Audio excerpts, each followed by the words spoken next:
Olá pessoal, tudo bem? Espero que estejam todos bem. Vamos hoje trabalhar o conceito de tempo geológico, tá? Nós normalmente trabalhamos o conceito de tempo geológico para que a gente possa organizar a sequência evolutiva e compreender melhor o histórico do planeta Terra. Por que os processos geológicos devem ser datados e ordenados na sua sequência correta? Essa é a pergunta que nos traz, né, que nós fazemos quando investigamos a questão do tempo geológico. E muitas vezes é exatamente para que a gente possa compreender a evolução, tanto geológica quanto biológica do planeta. Tá? E nós buscamos respostas para datar, organizar e compreender a evolução biológica e geológica através das ferramentas que nos permitem ordenar as sequências dos eventos que aconteceram no nosso planeta. Tá? Minerais, rochas, fósseis e eventos tectônicos são todos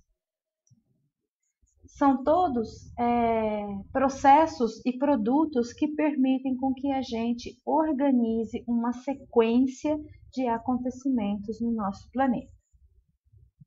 Então, como um produto final, nós teremos a construção da escala de tempo geológico, que seria mais ou menos, se a gente fosse pensar, no raciocínio de um calendário geológico, né? Então, o produto final da análise de todas as ferramentas que nós acabamos de falar vai compor aquilo que nós chamamos de escala de tempo geológico, cujo objetivo principal é determinar, organizar, datar e comparar todas as camadas de rochas encontradas em diferentes partes do globo.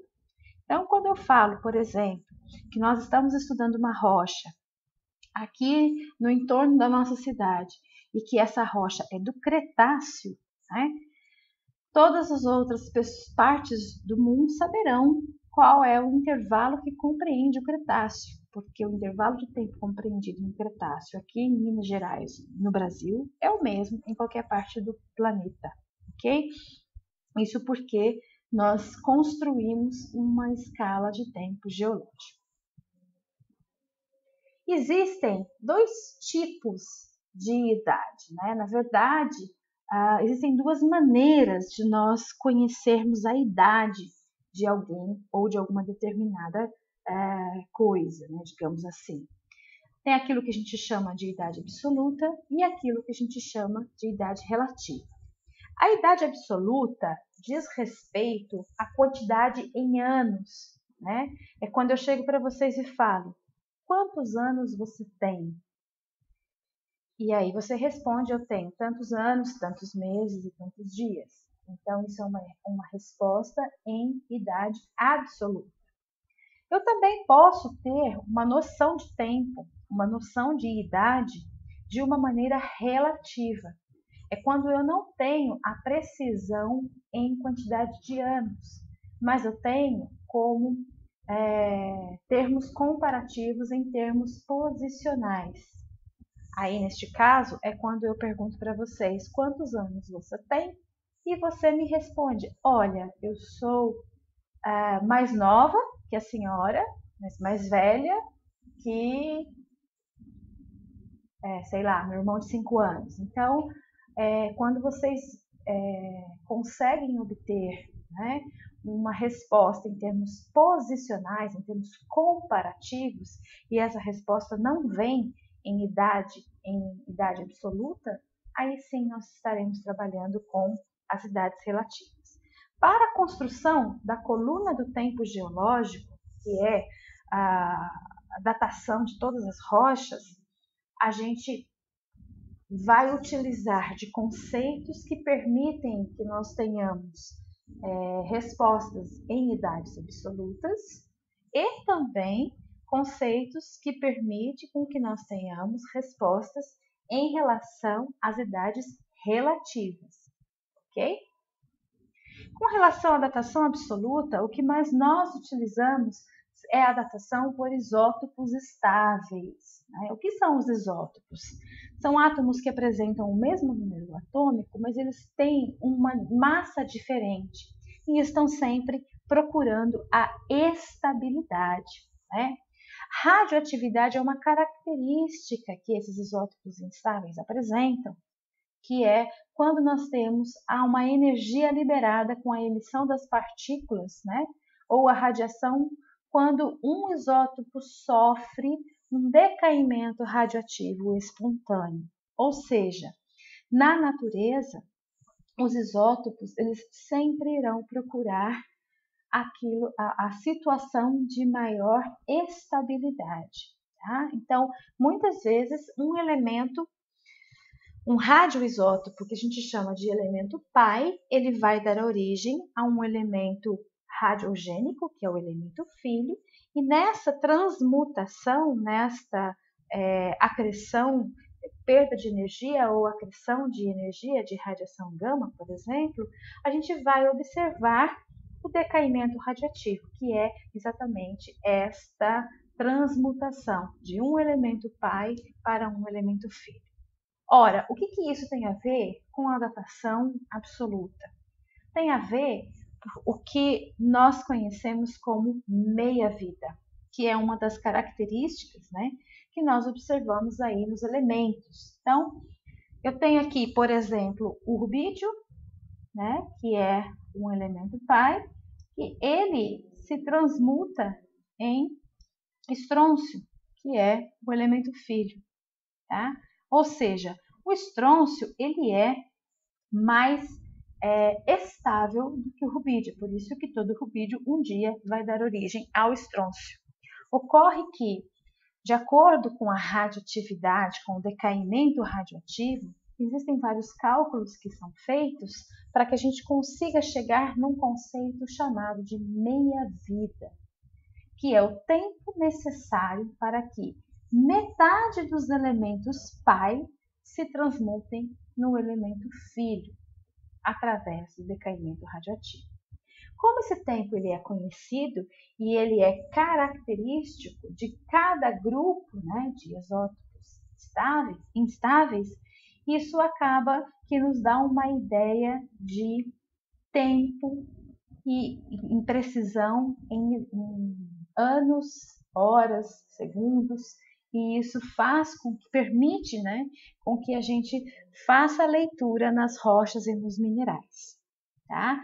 Por exemplo, no caso aqui do rubídio estrôncio, a meia-vida é 48,8 bilhões de anos, né? Então, o tempo necessário para que metade de rubídio se transmute em estrôncio.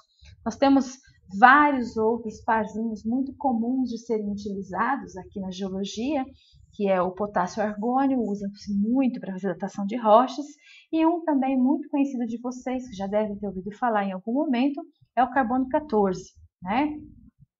Então, vamos compreender melhor como que a gente faz essa questão aí do decaimento e o entendimento da meia-vida, né?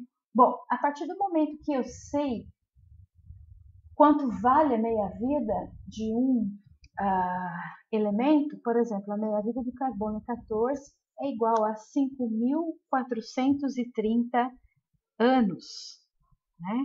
5.430 anos. Então, vamos agora fazer uma contagem para a gente descobrir como que chega nesta abordagem de datação absoluta, tá? Vamos olhar esse quadro que nós temos aqui, nessa imagem de vocês, e olhar inicialmente as rochas, um pedaço de rocha em que 100%, né, os 10, 1, 2, 3, 4, 5, 6, 7, 8, 9, 10, os 20 pedacinhos, vamos supor, né, as 20 partículas de minerais, na época da cristalização, elas estão todas intactas, não sofreram nenhum decaimento radioativo, tá? Com o passar de uma meia-vida, olha só, o número 1 aqui embaixo, de uma meia-vida, o que eu vou observar? Nesse ponto aqui, eu vou observar que meia-vida não é a probabilidade da metade dos elementos decaírem? Então, ao passar um tempo de uma meia-vida, metade dos elementos já serão transmutados. Então, em vermelho eu tenho elementos filhos, em preto eu tenho elementos pai, tá? Se passar mais a segunda meia-vida, o novo ponto que eu vou olhar aqui nesse gráfico vai me dar a ideia de que mais metade decaiu. Então, de todos aqueles que sobraram, que ainda eram elementos pai, agora a metade deles novamente se torna filho. E assim sucessivamente, passadas 3 meia-vida, mais metade daqueles que sobraram. Passadas 4 meia-vidas, mais metade daqueles que sobraram. 5, 6 e assim a gente segue numa escala logarítmica, né? Com os aparelhos que são capazes da gente medir a radioatividade, a gente consegue saber qual é a proporção que eu tenho de radioatividade ou de elementos pai e elementos filho dentro de um determinado mineral ou rocha. E assim eu consigo fazer a inferência de quantas meia-vidas se passaram. Se eu, por exemplo, estiver trabalhando com um pedaço fóssil, né, vamos supor, um tronco fóssil ou um osso, e todo o carbono que estava ali disponibilizado, né, me mostra que metade está na sua condição de elemento pai, que é o carbono 14, e a outra metade já está na condição de elementos filho, que é o nitrogênio 14, né? Ao eu fazer essa contagem e eu descobrir que eu tenho 50% de carbono 14 e 50% de nitrogênio 14, eu vou observar, eu vou concluir que, na verdade, se passou apenas uma meia-vida. Então, qual é a idade daquele pedaço de tronco ou daquele pedaço de osso? É o de uma meia-vida de carbono 14. Então, 5.430 anos. É assim que a gente trabalha para obter as idades absolutas, tá? Então, a datação... mas nem só de datação absoluta, né? Às vezes a gente não consegue obter respostas para a datação absoluta. E aí a gente utiliza a datação relativa, ou seja, alguns princípios geológicos que norteiam toda a geociência, a paleontologia e a sucessão de camadas de rocha, para que a gente possa compreender a sequência dos eventos, tá? Um primeiro princípio muito utilizado no âmbito da datação relativa é o princípio da horizontalidade original, ou seja, todas as rochas, principalmente as sedimentares, né? Quando elas são formadas, elas acompanham horizontalmente o leito da sua bacia sedimentar. Se eu estiver em campo e observar que ela está quebrada e falhada, torta e falhada desse jeito, isso significa dizer que houve um evento tectônico que alterou a horizontalidade original. E se isso aconteceu, né, ele é posterior à formação de todas as camadas sedimentares que aí estão. Neste exemplo que eu apresento para vocês, nós temos que a última camada, que é essa camadinha laranja, ela conseguiu ser datada e ela deu uma resposta de que foi formada há exatos 60 milhões de anos atrás. Eu tive um evento tectônico que promoveu a falha de todas essas camadas que aqui estavam, incluindo, né, essa camada que eu fiz a datação. Se a camada que eu fiz a datação também está falhada, significa dizer que a falha aconteceu depois que essa camada já foi depositada. E, portanto, a falha ela é mais jovem do que 60 milhões de anos. Ok? Também é necessário compreender a questão do princípio da superposição das camadas, que diz o quê? Que numa camada, numa sequência de rochas sedimentares de deposição normal, ou seja, em que a tectônica não tenha alterado, né, a sua formação, as camadas que eu observar mais basais, elas são mais antigas do que as camadas mais superiores. Não sei se vocês conseguem reconhecer nessa imagem, nós temos vários níveis, né? Eu tenho aqui, ó, um contato bem brusco, aqui, separando um nível do outro. Vou fazer rapidamente aqui, nós também temos uma camada de arenito, uma camada mais cascalhosa, aí nós temos uma outra camadinha de arenito. Aí aqui nós temos uma sequência, né, com uma camadinha bem fina de algo que é mais acinzentado. Depois nós temos um pedregulho aqui dentro da rocha, de, né, grãos menores, grãos maiores.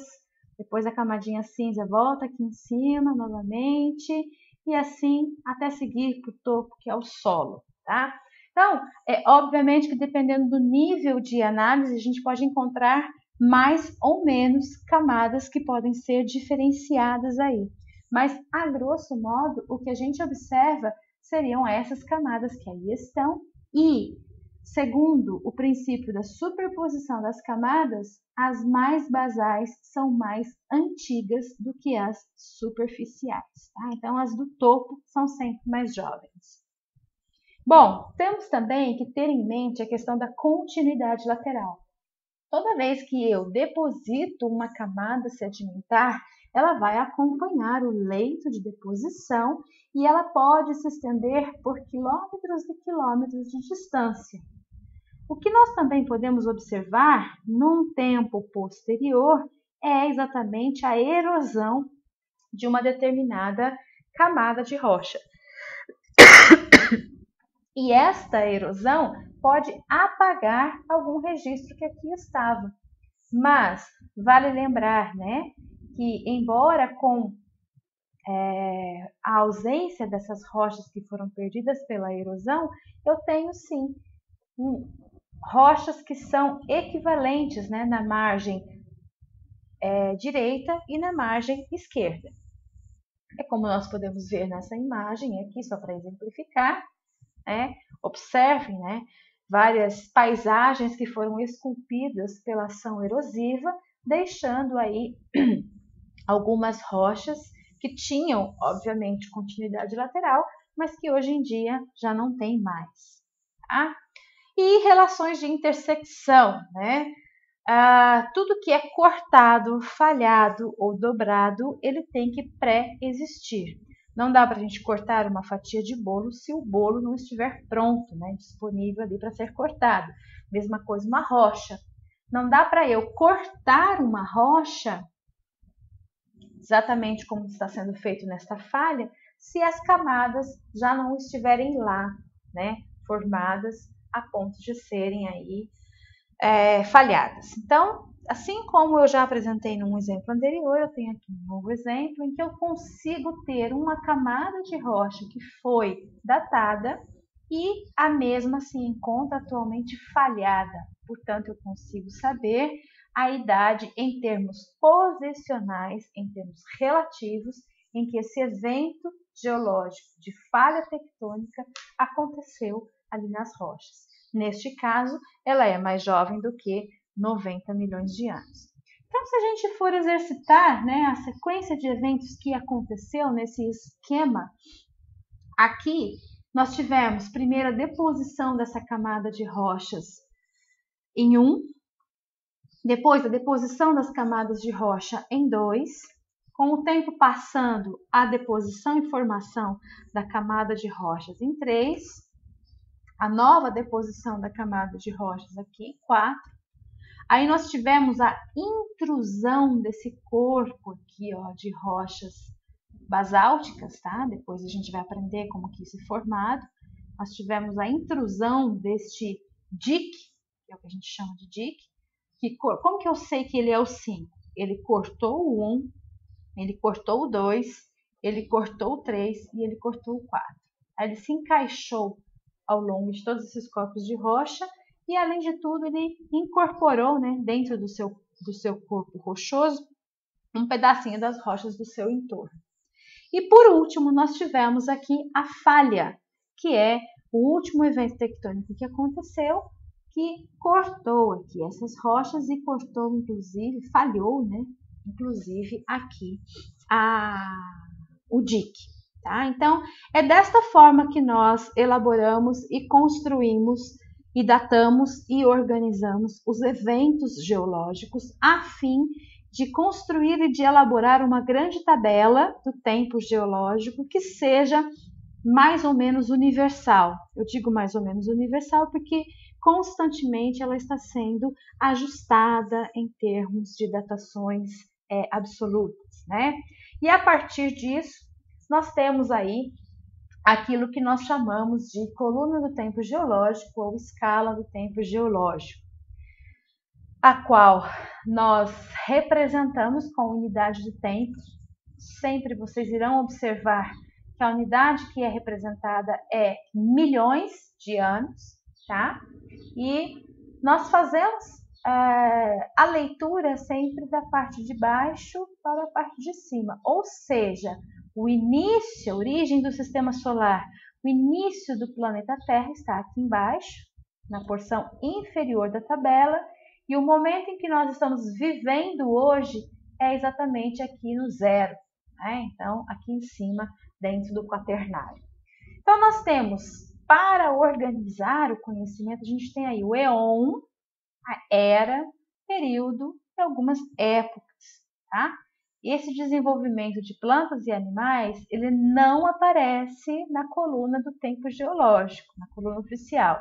Eu trouxe aqui só para que vocês pudessem ter uma ideia e se posicionar, tá? Isso aqui é um brinde.